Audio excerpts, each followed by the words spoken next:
Hey guys, Putzman 945 here. Welcome back to another video and welcome to my full review of Donkey Kong Bonanza. I just beat the final boss tonight and wow, what an incredible game, man. What an absolutely incredible game. Um I don't even really know where to start to be honest. Um um I mean I guess I'll start with the gameplay, although to be honest, I'm just going to be kind of reiterating a lot of the same things that I talked about in my first impressions video. Um this game has like top 5 best overall gameplay in any video game I've ever played, and I might need to make that a proper list at some point. But um uh every single like control and movement option in this game for the most part. I do have a few tiny nitpicks, but they are very tiny nitpicks. Like on the whole, like and when I say really tiny nitpicks, I'm saying probably like we're talking like 99% of this shit just feels incredible to play. It is such an amazing feeling game. The kind of tactile reinforcement that you get from just punching the shit out of everything and all the enemies and just digging through the ground like crazy and throwing chunks at enemies and beating the crap out of every single boss just feels amazing. Now, the tiny nitpicks I have are that often well no okay not often. I feel like there were quite a few times where I was digging through the ground and it caused like if I'm trying to crawl my way or climb my way around, I mean, and I'm like digging and everything like that, then there's a very high chance that I either fall off because um it's like when you're moving up and down a lot, the climbing isn't exactly great for that, which can make it hard to get a lot of gold in massive areas or try and traverse a gigantic hill by going up and across all around like a spiral like I want to. But that's a very tiny nitpick because like most of the time it does actually end up working. So I can't it's not really something I can be too mad at. Um uh Oh, yeah, what did I have other nitpicks with the way that the movement worked?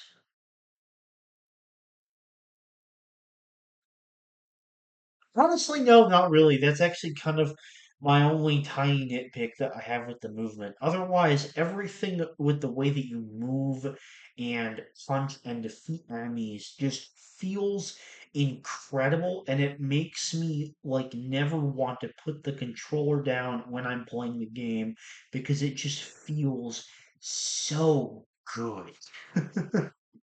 Um, I love all of the different challenge rooms.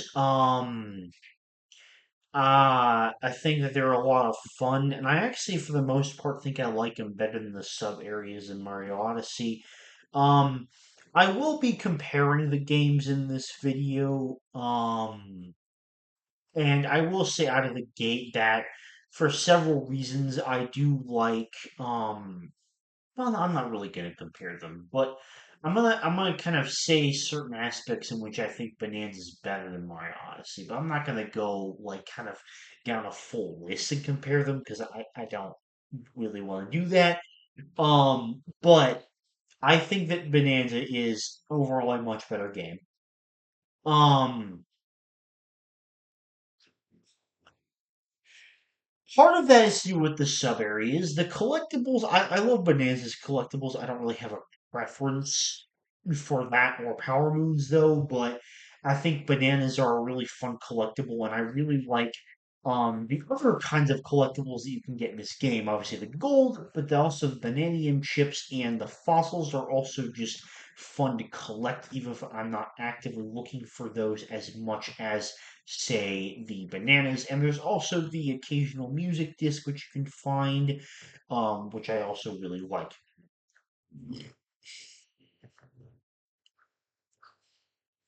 Um,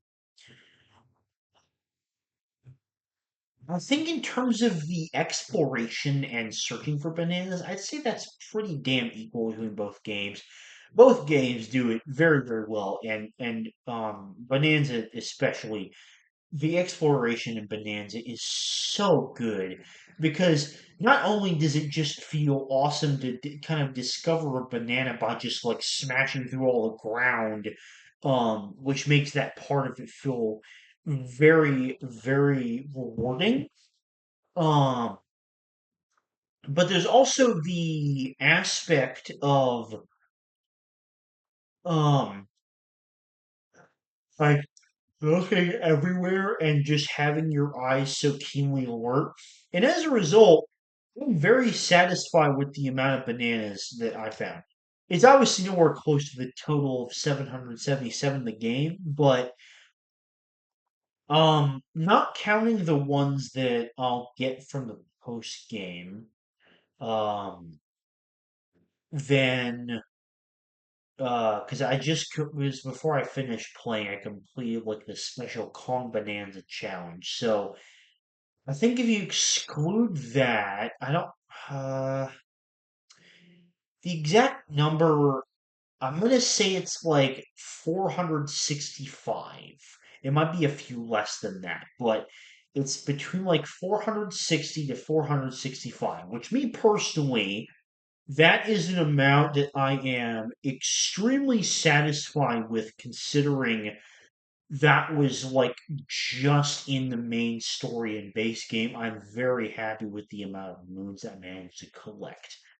Um, um, Now regarding the post game, I can't really comment on its quality simply because I have not really played like I just mentioned. The only bit of post game I've done so far is just the Kong Bonanza challenge because I wanted to try one of them out. I know I'm definitely going to do all of those Bonanza challenges. As to whether I want to do more post game, I haven't decided yet, and that's not really because of the quality of the post game necessarily, but mostly because I just don't know how much more of it I want to play, and also Silk Song comes out in 2 days, so that is also going to be a big factor in taking up a lot of my time.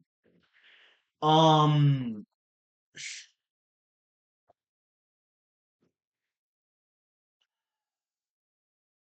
let's see. Talked about the collectibles. I mentioned the post game. So on to what I think is the biggest element that leads me to think that Bonanza is a better game than Mario Odyssey, and that is just the story. Because let's be real, the whole plot, the whole twist about like Bowser wanting to marry Peach was fun. Let's be completely real with ourselves. Mario Odyssey did not really have much of a story. It's perfectly fine because that wasn't really the point of the game. However, Bonanza has a really, really damn good story, even though the story isn't really supposed to be the point of the game. Because DK and Pauline are just a fantastic, like, dynamic duo, and just seeing their chemistry and interactions throughout the entirety of the story, now they just become such great friends. It's just really heartwarming and it's just really nice to see. Also, I cannot explain how nice it is to hear a fully voice acted character in Pauline. I really, really like that. And also the kind of fun, um, noise language that the rest of the characters make is also very, it also just has like a lot of energy to it, which I really like. And in general, I love how much personality all the NPCs have. I love that about Mario Odyssey as well. Um, but like the story idea about like stopping Void Kong from digging all the way down to the surface is just really, really cool. Um, and it I think it's just a really fun premise for the story, and there's a lot of mystery built up as you get like closer and closer to the planet floor. So I also really, really like that aspect. And then honestly, I really wish I hadn't spoiled myself on it just to watch one Donkey Kong Bonanza video, because like I'm kind of regretting doing that. Just I wanted to watch a later ranking, and so I ended up spoiling myself on the whole K Rool twist. That being said, though, um, even though I spoiled myself, it didn't really take a whole lot away from how absolutely incredible that whole sequence was. Like, everything from the crazy reveal where he just literally punches Void Kong into a burning ball like it was nothing is just hilarious and brutal. And then, like, after you beat him the first time, the crazy fake out with the credits, and then, like, as you're rising through the surface, there's like the insanely epic remix of Gangplank Galleon as you're just like defending him from chopping through the rising stack of bananas to the surface. And you can just throw chunks at him while he's flying around. It's so cool. And then you end up in New Donk City of all places, which was just so cool. And then you have to do this like crazy cool and pretty hard like platforming sequence where you have to utilize all of the Bonanza forms until you get into this crazy boxing ring where you have a ridiculously hard final fight. Um, but one that is insanely epic and probably like with considering the first phase and the Rise of the Air stuff as well, it's might be one of the best final bosses of any video game I've ever played. um and let me tell you, it really does hard carry the bosses in this game, because if I had to say my biggest negative with this game by far, it's that with the very big exception of the entire final K-Wolf fight, and a few others, like I think the boss in the canyon layer where you're like on a minecart shooting stuff at him, I thought that was a pretty cool boss. But like for the most part, beyond like the final fight and like one or two exceptions, like the Kenyan one I just mentioned, um, the bosses in this game suck.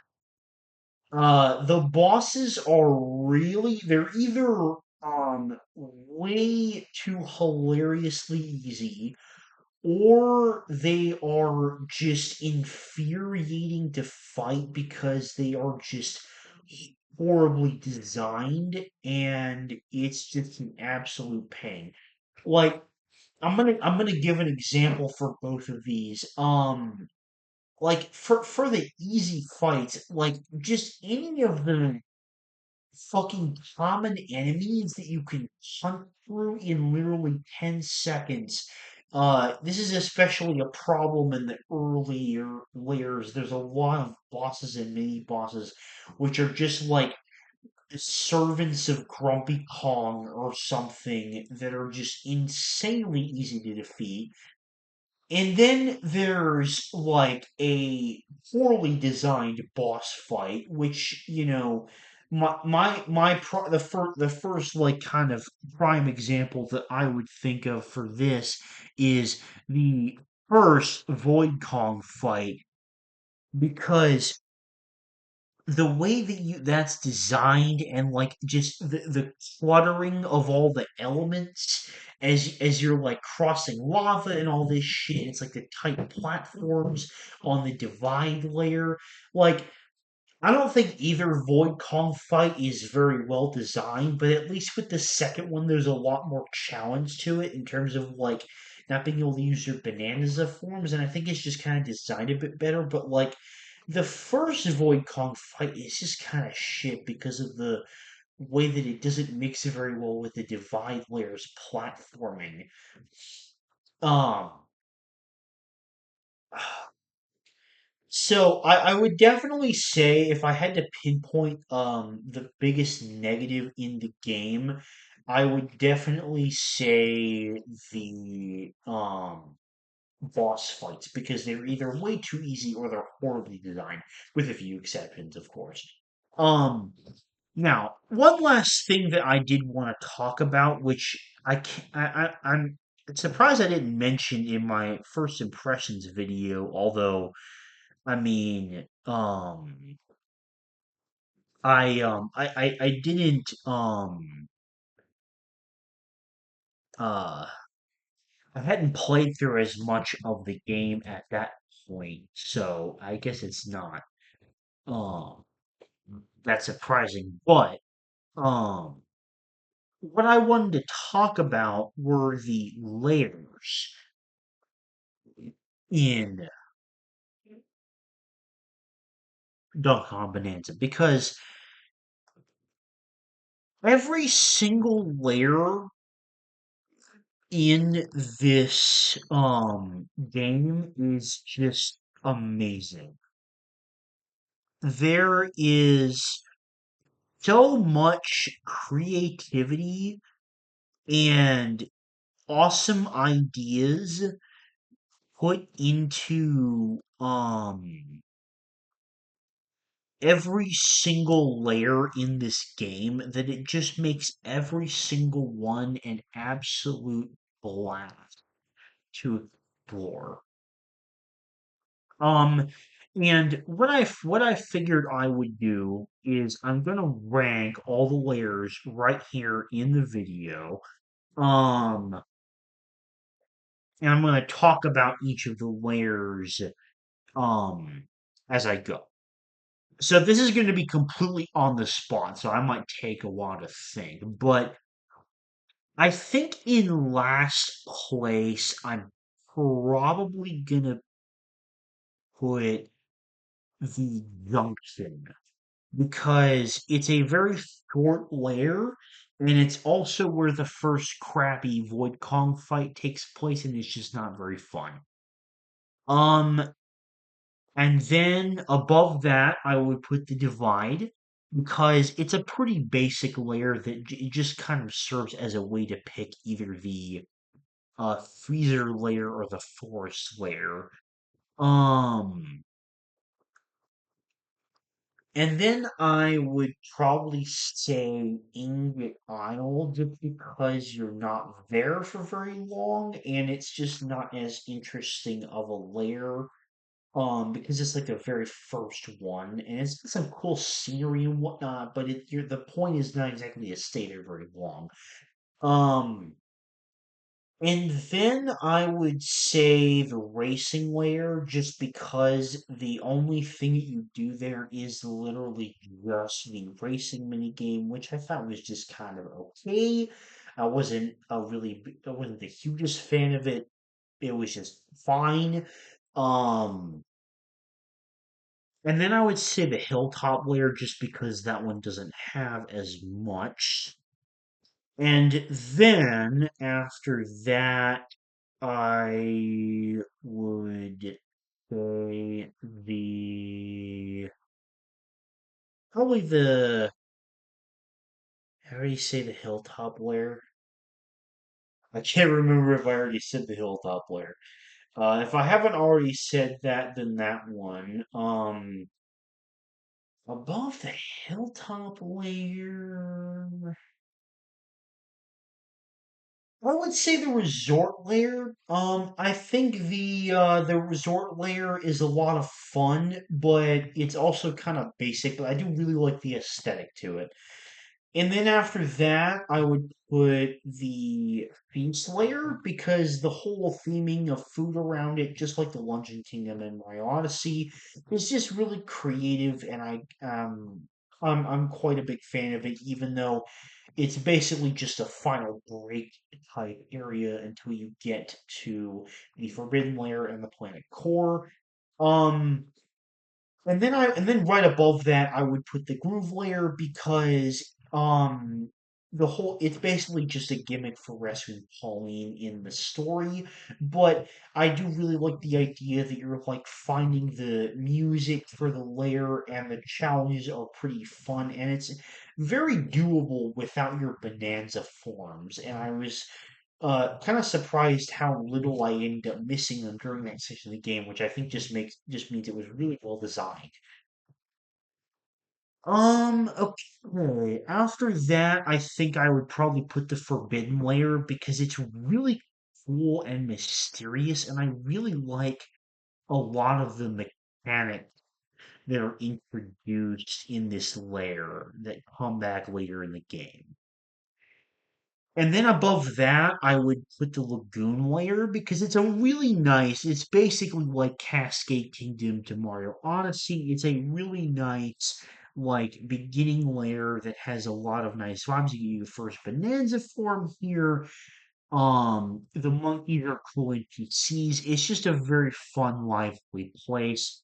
And then above that, I would put the Freezer layer because I think that, um, normally, there's a high chance that like cold areas with lava can be overdone, but I think the freezer layer does it very well and adds a lot of uniqueness to it.